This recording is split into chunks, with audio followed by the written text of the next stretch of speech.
de mots, mais aussi par un mot, le mot président. Président, vous ne l'avez finalement pas été, mais vous avez quand même été président de votre parti, justement, des Républicains. Et puis, un mot aussi, le mot explosion, parce qu'on a vécu presque en direct, et notamment sur BFM TV à l'époque, l'explosion entre vous et Fillon. C'était en 2012, c'était la dernière, justement, véritable élection à la tête pour tenter de prendre la tête de la droite. Ça a donné ça.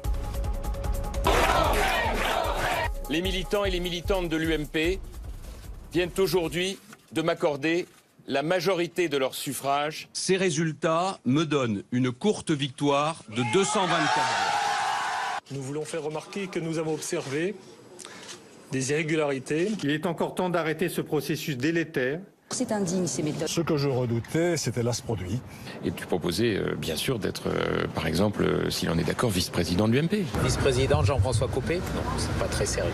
Je vous dis comme en ukrainien, Kasika-Sapakara-Sarasa-Daloy. Ça suffit. Il y a un moment, ras-le-bol. J'en ai marre d'être obligé de commenter des inepties. La meilleure solution, c'est de revoter. Un parti politique, c'est pas une mafia. Nous avons décidé de constituer ensemble une équipe partagée. Les souvenirs, on en reparlera évidemment dans un instant. Un chiffre, ce chiffre c'est 0,3. C'est le chiffre que vous avez fait, Jean-François Copé, votre score aux primaires de la droite. Et puis finalement, un dernier mot, celui d'humour, parce que vous le dites vous-même, c'est ce qui vous reste. On vous écoute, c'était il y a moins de 2 semaines au prix du Presse Club. La particularité de tous les gagnants, c'est que nous avons été tous virés, en fait. Donc nous avons beaucoup de temps à vous consacrer. Et d'ailleurs, je dois dire que très gentiment, Olivier, quand vous m'avez appelé pour me dire vous faites partie de la liste, etc., est-ce que vous pensez qu'éventuellement vous pourrez venir? C'est le 28 novembre, j'ai écouté, c'est OK pour le 28, mais vous pouvez le faire le 29, le 30, la totalité du mois de décembre. C'est très beau, ça. Je profite d'ailleurs de cette occasion, pour dire à ceux qui sont là, parce que moi j'ai très peu d'occasions en ce moment d'aller dans des tribus, si vous avez des mariages ou des... Vous cherchez du boulot, Jean-François Copé? Non, c'était une manière par l'humour de dire que quand effectivement on a pratiquement tout perdu du point de vue politique, en tout cas c'est le résultat de cette année 2017 pour la droite, eh bien il vous reste encore l'humour. Voilà. C'est tout vous avez le sentiment que c'est un peu ce qui vous reste aujourd'hui? Oh, écoutez, j'ai d'abord la chance formidable, au-delà d'avoir une famille unie et que j'aime, je parle de ma famille. Oui, on va parler aussi de votre famille, la droite, dont on dit souvent que c'est une famille, on se le demande un peu.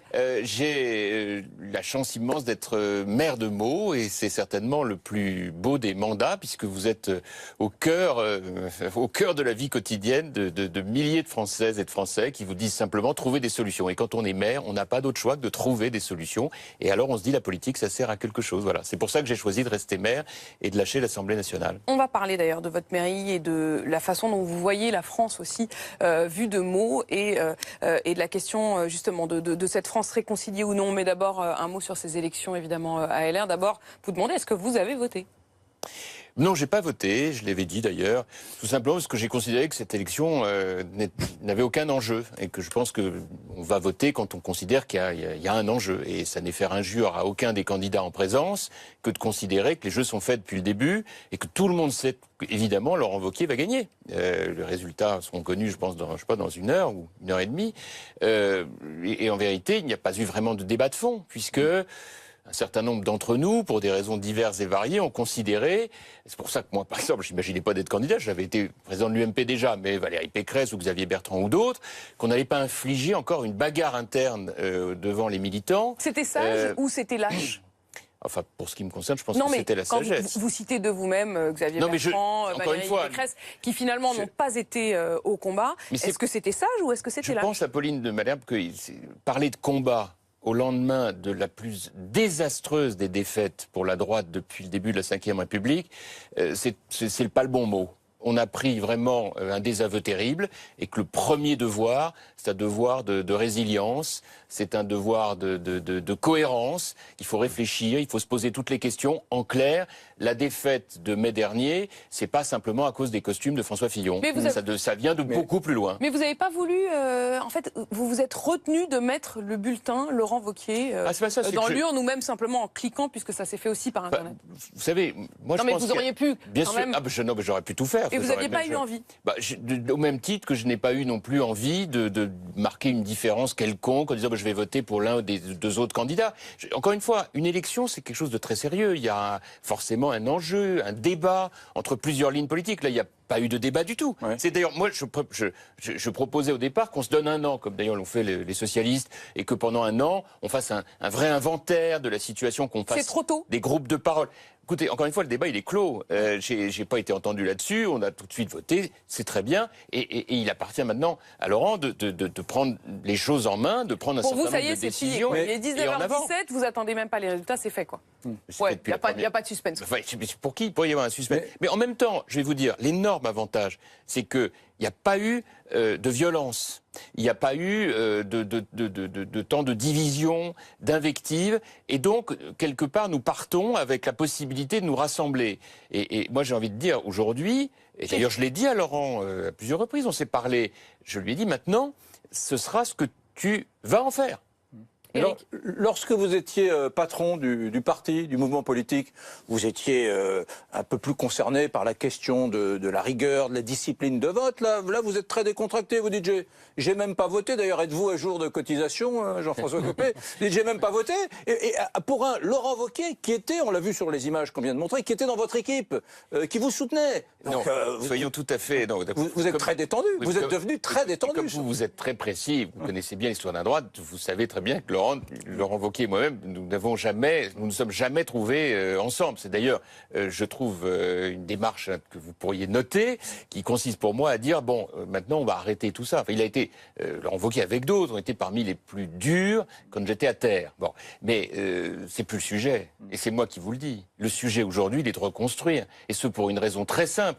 Nous avons une situation politique folle dans laquelle la seule opposition audible, c'est l'extrême gauche de Mélenchon et un peu l'extrême droite de Le Pen. Donc, il faut absolument que la droite reconstruise une opposition. On va venir sur la question des idées dans un instant, mais il y a aussi la question de ce vote. Est-ce que ça marche ou pas? On va tout de suite au siège des Républicains où on vous retrouve, Agathe Lambray. Est-ce qu'ils sauvent l'honneur, les Républicains, ne serait-ce qu'en termes de nombre de votants? Oui, c'était le chiffre qui allait être scruté aujourd'hui. Et effectivement, il est meilleur que prévu. 87 000 votants à 17h. Et d'après mes informations, on frôlerait les 100 000 votants ce soir. Alors, c'est peu, c'est environ 40% du corps électoral. On est très loin des 58% de 2014 pour l'élection de Nicolas Sarkozy, loin des 54% de 2012 pour l'élection de Jean-François Copé. Et pourtant, les Républicains ont le sourire. Ils en feraient presque une victoire. C'est qu'ils s'attendait vraiment à pire. Une participation aussi, c'est ça qu'il faut expliquer et comprendre, qui survient dans un contexte de crise pour le parti, qui ne s'est toujours pas remis de ses défaites, après une campagne très morne qui n'a pas enthousiasmé les foules. Il n'y a même pas eu de débat entre les trois candidats. 100 000 votants, c'est donc une participation honorable pour les Républicains ce soir, oui, qui sauve les meubles. Merci beaucoup Agathe Lambray, qu'on vous retrouvera évidemment toute la soirée. C'est quand même pas grand-chose. Agathe nous dit qu'ils ont le sourire visiblement au siège des Républicains. Mais enfin, c'est pour un petit peu montrer un sourire de façade, non? Parce que... moi je pense que ça sert à rien d'ergoter pendant des semaines sur la participation. La vérité, c'est que quand un parti cette élection, elle correspond à quelque chose? Non, mais notre parti a été terriblement défait. Le nombre de militants aujourd'hui est très faible. Les enjeux, je l'ai dit à l'instant, puisqu'il n'y avait pas de ligne politique qui s'opposait, étaient eux-mêmes très limités. Encore une fois, pour moi, les choses sérieuses, elles commencent à partir de demain matin. Et c'est pour ça que je suis très heureux d'avoir pu répondre à votre invitation, parce que, ayant moi-même présidé ce parti pendant plusieurs années, ayant eu la chance, d'une certaine manière, d'animer notre parti, le seul moment où on a gagné quelque chose en 10 ans, avec l'élection élections municipales de 2014, on a fait une vague bleue absolument formidable. Bon, j'ai le souvenir de ce que c'est qu'un parti dynamique qui a avancé. Bon, maintenant, ce que je souhaite, c'est qu'on refonde ce que j'ai envie d'appeler une opposition constructive. Voilà, et les deux mots comptent. Constructive, parce que quand quelque chose de bien se fait au niveau du gouvernement, on va évidemment le soutenir. Mais en même temps, une opposition. Et donc, rien à voir avec le pseudo-groupe des constructifs qui, en réalité... Quand on dit et en même temps dans cette émission, effectivement... Oui, mais ça me va très bien. Mais attendez, vous savez, enfin, c'est quand même de la pluie, ça mouille, enfin, on peut les faire tous. Heureusement qu'on n'est pas tranché. En tout cas, moi, je n'ai jamais été de ma vie. Je pense qu'on a des convictions. En même temps, voilà, il faut savoir de temps en temps trouver des équilibres entre les uns et les autres. En même temps, Jean-François Copé, je vous ai quand même connu beaucoup moins langue de bois que ça. On est en train de nous faire prendre des vessies pour des lanternes. Pardon, 176 000 votants en 2012, 155 000 encore en 2014. Et là, on se félicite parce qu'on va attendre péniblement 100 000. Alors on voit bien l'objet. On nous a expliqué à l'actuelle direction des Républicains, que en gros on attendait 50 ou 60 000 votants. Alors du coup, ce soir, si on était à 100 000, on va applaudir en disant c'est formidable, on a sauvé l'honneur. Juste une chose. Mais enfin, dites la vérité, c'est pas terrible. Il n'y a ni langue de bois, ni rien de tout cela. Donc il vous y a êtes une d'accord, réalité. c'est pas terrible. Ben, je vous ai dit tout à l'heure que ça pouvait pas être mieux vu qu'il n'y a pas d'enjeu. Je vous l'ai dit, je peux pas être plus clair. Il n'y a pas eu d'enjeu, il n'y a pas eu de débat télévisé. Oui, il y a pas la meilleure preuve, c'est que vous-même, vous n'avez pas voté. Mais non, mais enfin, encore une fois, ne nous trompons pas. Que tel ou tel dise pour des raisons, je dirais, comment dire, d'intérêt personnel ou pour se faire bien voir, c'est formidable. Très bien, c'est pas le sujet. Je pense qu'aujourd'hui, ce qui compte, c'est que se reconstruise une équipe avec des personnalités de sensibilités différentes qui nous évitent la poursuite de la descente aux enfers. Très bien. Donc est-ce que Laurent Wauquiez est cet homme-là capable de rassembler, alors qu'on voit bien que les jupéistes commencent à regarder ailleurs, que des gens quittent le parti, que l'UDI ne veut plus discuter avec les Républicains? Est-ce que c'est l'homme de la situation? Écoutez, je l'espère. En tout cas, moi j'ai décidé, pour ce qui me concerne, et encore une fois faisant fi de querelles, hélas, beaucoup trop violentes au sein d'une même famille. On en a revu les images tout à l'heure, et effectivement, c'était quand même des sacrés souvenirs. Eh bien maintenant, je pense qu'il est temps de tourner cette page. Et si vous me voyez là, c'est pas du tout parce que je vais parler tous les jours, je n'en ai pas l'intention. Vous le rappeliez tout à l'heure, j'ai décidé de me sortir de la politique politicienne au sens quotidien du terme, parce qu'après ce qu'on a vécu, il y a quelques leçons à tirer pour tout le monde, pour moi y compris. Donc, prendre du temps, ne pas être dans toutes les réactions, de toutes les actualités, ça me fait un bien fou. Dis donc, vous êtes en train de prendre, j'essaie de suivre, vous êtes en train de prendre une certaine distance vis-à-vis de la famille, votre famille, les Républicains. Bon, très bien, vous êtes très discerné. Vis-à-vis surtout de la politique quotidienne, de la politique politicienne au sens des petites phrases. Vous voulez pas avoir le nez sur le guidon. Et en même temps, vous avez vu, on a découvert dans la presse il y a quelques jours, vous avez vu Emmanuel Macron, avec qui vous avez eu une entrevue mystérieuse il y a quelques semaines. Vous ne seriez pas en train de, je sais pas, d'être séduit intellectuellement par le nouveau président de la République?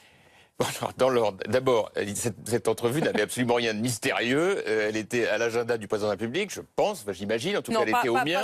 Pas celui qui était donné à la presse. En tout cas, mais il n'y a pas grand-chose dessus. Oui, enfin, en tout cas, le moins que l'on puisse dire, c'est que moi, j'ai pas pour habitude de raconter les entretiens que je peux avoir avec les différents présidents de la République que j'ai pu rencontrer. Mais pourquoi vous le voyez? Pour parler de mots? Je suis venu lui parler effectivement d'un projet auquel je tiens beaucoup, qui est l'idée de faire une métropole entre Meaux et Roissy, pour donner une interface au Grand Paris qui est en train de livrer la Grande Couronne absolument à l'abandon. Et ce sont des centaines de milliers d'habitants qui sont concernés, et donc d'emplois. Parce que ça va être excluant.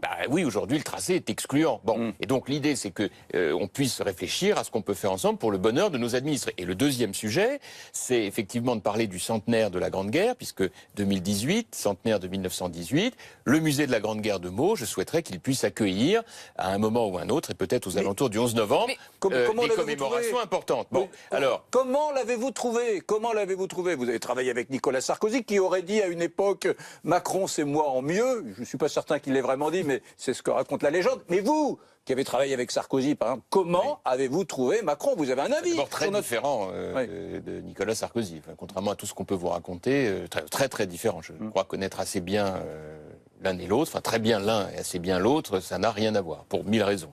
Ensuite, encore une fois, c'est quoi ces raisons? Pardon, je voudrais juste qu'on s'y attarde. Non, on ne va pas s'y attarder là, parce qu'on ne va pas faire de la psychologie de comptoir, mais la seule chose que je puisse vous dire, encore que la psychologie est une matière passionnante, ce que je peux simplement vous dire, c'est que j'ai rencontré le président de la République dans le cadre de ce que je vous ai dit, donc pour des choses très concrètes, et que j'ai trouvé un homme qui écoutait. Et objectivement, je trouve que c'est quand même agréable de pouvoir parler avec quelqu'un qui, finalement, fait sur le plan économique, je l'ai dit, des mesures que la droite n'a jamais eu le courage de faire. Ensuite, j'ai des désaccords. Je pense que sur les questions sécuritaires, ils sont encore, je parle de l'équipe gouvernementale, très en arrière de ce qu'il faut faire.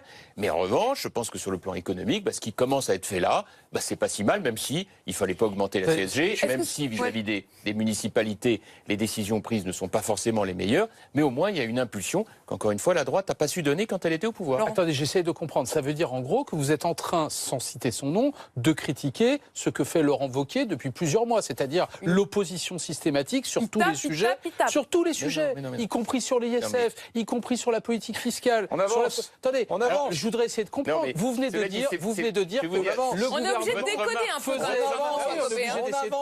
Votre remarque est très... Vous dites que vous êtes un homme libre aujourd'hui, mais pas complètement, ça fait bien 6 mois que j'ai pas fait une émission, et donc effectivement je retrouve les vous venez de dire les Emmanuel bons vieux Macron réflexes fait sont les ce que la bons. droite avait promis. Sympathique d'ailleurs, pourquoi pas. C'est vous qui l'avez dit. Vous dites que vous êtes pour une opposition constructive. On n'a pas franchement le sentiment que ce soit la route que prend Laurent Wauquiez. Mais Laurent Wauquiez, qu'est-ce que vous voulez que je vous dise? Il est dans un rôle que j'ai bien connu. J'ai été, moi, le patron de l'opposition sous Hollande. Toutes les semaines, je demandais la démission d'un ministre. J'ai même été pris de court quand Taubira a démissionné, parce que je n'avais pas eu le temps de le demander. Vous pas prévu.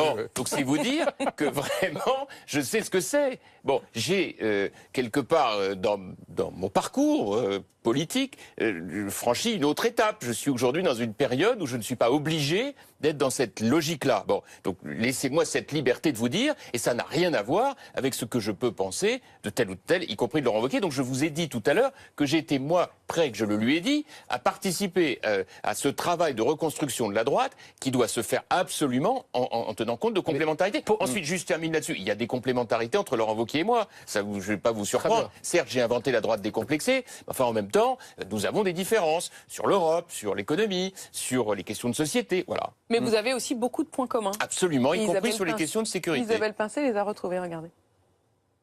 La droite décomplexée. Une droite fière de ce qu'elle est. Une vraie droite, c'est une droite qui ne s'excuse pas, qui redresse le regard, une droite qui est fière. Ne jamais renier ses convictions. Ne jamais sacrifier ses amis pour la promesse aléatoire de quelques plats de lentilles. Ceux qui se vendent, ceux qui disent l'inverse de ce qu'ils disaient hier. Pourquoi? Pour un plat de lentilles. Ce ne serait plus aux immigrés d'adopter la culture française, mais à la France d'abandonner sa culture. Quand on est en France, ça n'est pas à la France de s'adapter aux étrangers, c'est aux étrangers de s'adapter à la France. Pourquoi ne faites-vous jamais ce pourquoi vous avez été élu? Et le doute s'est installé dans la tête des Français qui nous regardaient en se demandant, feront-ils ce qu'ils disent? Wauquiez, copier-coller. Oui, les copéisations des esprits, c'est ça? Oui. Ça doit être ça. Qu'est-ce que vous voulez que je vous dise? Vous étiez là avant, au moins vous pouvez dire... Merci Eric Baudet. Voilà. C'est lui qui a copié. Il y en a au moins, un qui m'aime autour de cette table. Ça fait plaisir d'entendre ça. Ça fait tellement longtemps que je suis systématiquement trappé. J'espère qu'un jour on fera quand même la liste de toutes le gouvernement par ordonnance. Je vous rends hommage. Vous êtes en train de revenir, grâce à votre humour, vous êtes en train de redevenir à la mode grâce à votre humour. Ne vous plaignez pas. Oui, enfin, on verra. Attendons un peu. Le gouvernement par ordonnance que je préconise depuis des années. Voilà M. Macron qui le fait. Dans mon livre, Le Sursaut français, qui est un livre très abouti, qui a été lu objectivement par 12 personnes et demie, je parle de bienveillance, je parle de modernisation du pays, je parle d'intelligence artificielle, je parle de tous ces grands enjeux que nous avons à traiter. Et de la même manière, la droite décomplexée, je n'ai pas une ligne à changer de ce que j'ai évoqué ces dernières années. Donc vous inspirez Wauquiez et en même temps Macron. Ben ouais, pensez-vous, ça sonne pas si quand même. Non, juste une remarque, si vous me le permettez. La droite décomplexée, je l'ai imaginée pour dire qu'il y en avait marre de s'excuser d'être de droite vis-à-vis de la gauche. Parce que vous savez, en France, depuis toujours, aujourd'hui, il n'y a plus vraiment de gauche. On vous explique. Ah ben, j'y arrive, justement. Donc, il y avait un point majeur, c'est de pouvoir assumer d'être de droite à une condition, d'être totalement hermétique par rapport au Front National. Et ça, c'est un point sur lequel je serais d'une intransigeance totale, parce que le risque, il est là. Donc oublions il y a un doute juste quand même sur cette question. Il y a un doute. Écoutez, j'espère pas. Si vous avez besoin d'être vigilant, c'est peut-être qu'il y a un doute. Mais moi, c'est un désaccord que nous avons assumé, Laurent Wauquiez et moi, sur le vote le soir du premier tour de la présidentielle, où, avec un certain nombre de mes amis, j'ai appelé, sans aucune ambiguïté, à voter pour Macron. Bon, je ne vais pas vous dire que je le faisais dans la joie, mais pour moi, il n'y avait pas d'ambiguïté possible en tant que responsable politique. Bon, donc on a eu un débat qui nous a, vous le savez, c'est de notoriété publique opposée. Mais encore une fois, je le répète, je vous l'ai dit, c'est pas par hasard. Nous nous sommes parlé avec Laurent Wauquiez et je lui ai dit que moi j'étais prêt, à la place qui est la mienne, à contribuer à ce travail de reconstruction parce que c'est vital. Ça veut dire quoi C'est concrètement? vital. C'est quoi justement? Quelle place?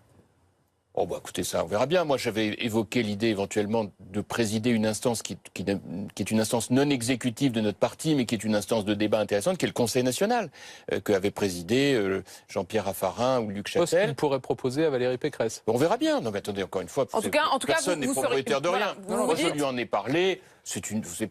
Personne va mourir s'il n'a pas ou s'il a cette... Mais ça fait partie des jobs dont vous dites... Moi ce qui m'intéresse surtout, c'est que avec un certain nombre de mes amis avec lesquels je partage, je pense Michel Tabarot, député du Canet, mais beaucoup d'autres qui travaillent avec moi sur beaucoup de ces sujets, je pense qu'il est important qu'on participe à cette reconstruction à un moment où tout s'embarque, tout s'effiloche, tout fout le camp, hein, pour reprendre une formule célèbre. La position des centristes est extrêmement préoccupante. Le livre de Stefanini, d'ailleurs, de ce point de vue, est intéressant. Bon, il y a des anecdotes, il y a des révélations qui sont malheureusement douloureuses à revivre ou à vivre par rapport à la campagne de François Fillon. Mais l'analyse selon laquelle on ne peut pas reprendre le pouvoir sans les centristes est une vérité. Est une vérité. Les centristes aujourd'hui, ils sont dans une situation. Ils disent si c'est voté, on reste pas. Donc il faut sacrément serrer les coudes parce que sinon, je ne sais pas. La politique, Jean-François Copé, ça consiste aussi parfois à choisir. Or, d'un côté, vous tendez la main d'une certaine manière à Laurent Wauquiez, et on a vu les concomitances entre vos deux discours, et de l'autre, vous êtes en train de tenir un discours qui est quand même très très proche de ceux qu'on a appelés les républicains constructifs, qui sont en train de constituer un nouveau mouvement qui s'appelle Agir, et qui disent on est obligé de regarder ce que fait le gouvernement, et quand c'est bien, eh bien on dit que c'est bien, on accompagne, et quand on n'est pas d'accord, on prend un peu de retrait. Donc il faut choisir. Vous êtes plutôt Wauquiez, plutôt constructif. Non, mais ce que vous dites est très très important. Moi, je ne crois pas une seconde à l'efficacité de ces fameux constructifs. Mais pas une seconde. Moi, je suis pour une opposition constructive. Les deux mots ensemble. Si vous êtes constructif... c'est ce qu'ils disent. Mais oui, mais sauf que dans les faits, ils pèsent rien. Tout le monde a compris, vous savez, les Français, ils ont quand même une bonne habitude de tout ça. Hein. Ils ont compris que c'était en fait pour aller chercher le plat de lentilles, le fameux que j'évoquais il y a quelques années et que j'ai vu Laurent Wauquiez reprendre avec... Ça me fait plaisir d'ailleurs, parce qu'en plus c'est une spécialité de son coin, alors que moi c'est plutôt le brie de Meaux. Moi c'est plutôt le brie de Meaux. Donc, alors, un plat de brie avec plaisir, mais c'est pas dans le... C'est pas tout à fait dans la légende. Dans le vocabulaire pour cette expression. Donc, en vérité, les constructifs n'ont plus aucune crédibilité. J'ajoute que les allers-retours d'un Thierry Solaire, mais c'est incompréhensible pour les gens. Et des Thierry Solaire, il y en a quand même eu quelques-uns ces derniers mois qui ont couru comme des fous pour trouver des sous-postes que finalement Emmanuel Macron ne leur a pas donné. Donc ce qui compte pour moi, c'est qu'on a une opposition de droite qui est la cohérence vis-à-vis des Français, de dire écoutez, la réforme de je sais pas quoi, de l'ISF, le gouvernement par ordonnance sur le code du travail, on n'a pas eu le courage de faire, Macron l'a fait, on prend. Voilà. Petite question, un dernier mot, Éric, petite question au ministre du Budget que vous fûtes, Jean-François Copé. Depuis jeudi, on le sait, on est champion d'Europe depuis jeudi. Eurostat a dit que la France était champion d'Europe des prélèvements fiscaux, des taxes, des cotisations. On a enfin battu le Danemark. Mais c'est formidable, c'est exceptionnel. Enfin, un titre européen. Je crois qu'il fait preuve d'un peu d'ironie. On a rarement vu Éric aussi enthousiaste et ironique. On l'a vu dès le début de la phrase.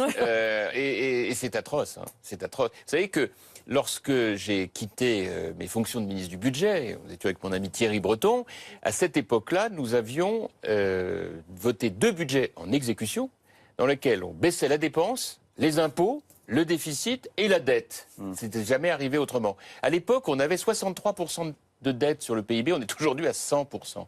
Vous vous rendez compte la dégradation des comptes publics, l'irresponsabilité des uns et des autres par rapport à ces questions. Donc le moins qu'on puisse dire, c'est qu'il faut quand même sacrément revoir la manière dont fonctionne la sphère publique en France. Jean-François Copé, vous restez avec nous. Dans un instant, avec Éric, avec Laurent, on parlera notamment de Johnny. Qu'est-ce que ça dit de la France? Et puis on parlera de tous les désordres du monde, à la fois le Brexit et aussi la question de Jérusalem. Puis on parlera de la Corse. À tout de suite. Laurent Neumann et Éric Brunet. On va parler dans un instant de Johnny Hallyday. Ce que ça dit aussi de la France, cet immense hommage. On va parler aussi de la Corse, puisque les résultats viennent de tomber et que c'est donc Gilles Simeoni, comme prévu, qui est très largement en tête. Et puis on parlera du désordre du monde et d'Emmanuel Macron face aux questions à la fois du Brexit et puis de Jérusalem. Mais Johnny d'abord. Évidemment, Johnny. Je voudrais qu'on commence par écouter ce que le président a dit juste avant la messe. Pour nous, il était invincible parce qu'il était une part de notre pays. Parce qu'il était une part que l'on aime aimer. Je vous propose, où que vous soyez, qui que vous soyez, pour lui dire merci, pour qu'il ne meure jamais, d'applaudir Monsieur Johnny Hallyday.